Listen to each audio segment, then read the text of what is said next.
Hey everyone, Guinea Pigs 1 here. If you're new to my channel, I'll hope you stick around and subscribe. I make new videos every Sunday, Tuesday, and Thursday guaranteed, and often on random days as well. So today's video is going to be an update on Bullseye. If you caught our one video, he did go to the vet.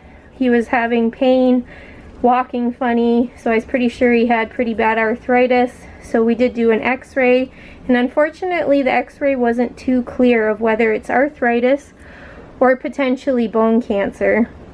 He just ran away. So we go back August 8th for another x-ray.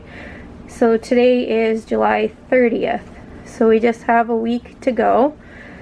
And once we get the x-ray, if there are changes already in this next x-ray, then it's going to be pretty much assumed that he has bone cancer, because arthritis is slow working to have changes where bone cancer would be fast.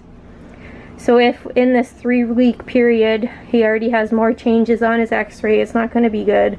So he is on Medicam and Tramadol right now to keep him comfortable, and we're pretty high doses of each, to be frank with you guys. Sometimes he seems very normal, comfortable. Other times he doesn't feel 100%, doesn't look 100% comfortable. And the biggest thing that I'm worried about now is I just weighed him tonight. We're in the middle of cage cleaning. At the vet's 2 weeks ago, he was 980 grams, and he's already down another 80 grams. Why is everybody leaving? So that's not a good sign that he's dropping weight. I thought with more pain meds that he would at least maintain his weight or possibly put a little bit back on. In his prime, Bullseye was about 1,100 grams.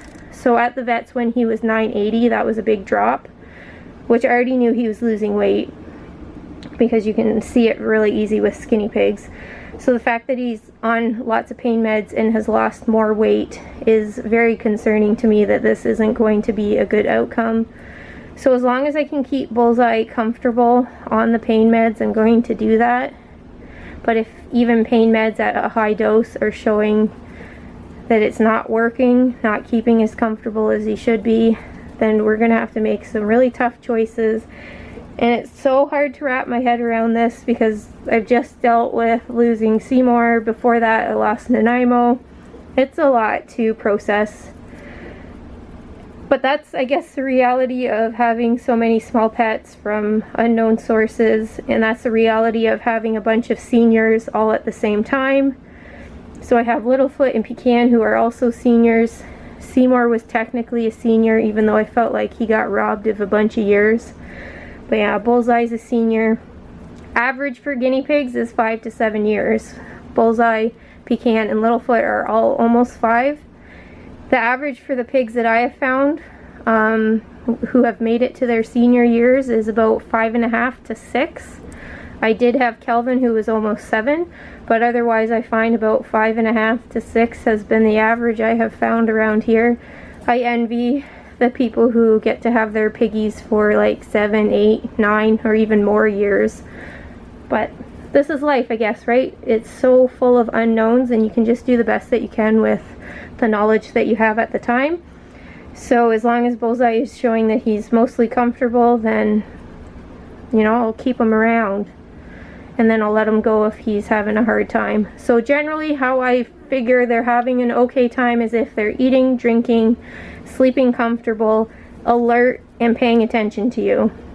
So guinea pigs who are withdrawn, who aren't coming out for snacks or treats, who aren't eating enough so their poops are getting a bit smaller, and who aren't staying hydrated are not happy pigs.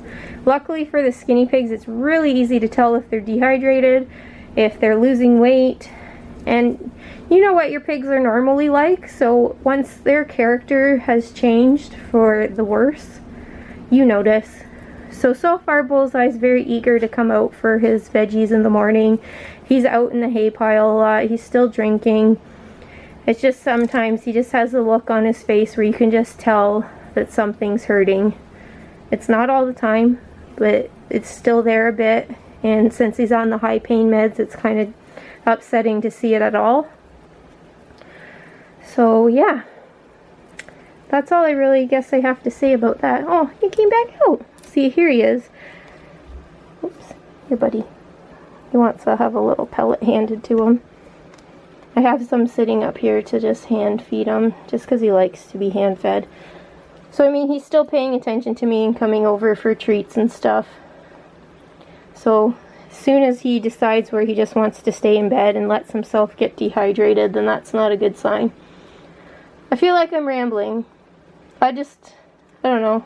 I'm not saying I'm having a hard time with this, but it's a lot to handle in the last little bit, to be once again going through the decision-making process of when is life over for these guys. I do not like having that power in my hands.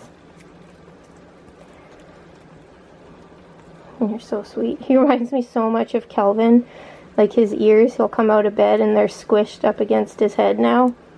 I don't know what that is with the senior guys, but it happens a lot. Barnaby had that too, where his ears would flap over and be squished. Like, he is just a love bug. Strangers can pet Bullseye. He absolutely loves to be pet, loves attention. So as long as he's looking for attention, I'm happy. Good boy. So anyway, yeah, this was a blabby video. Bye guys.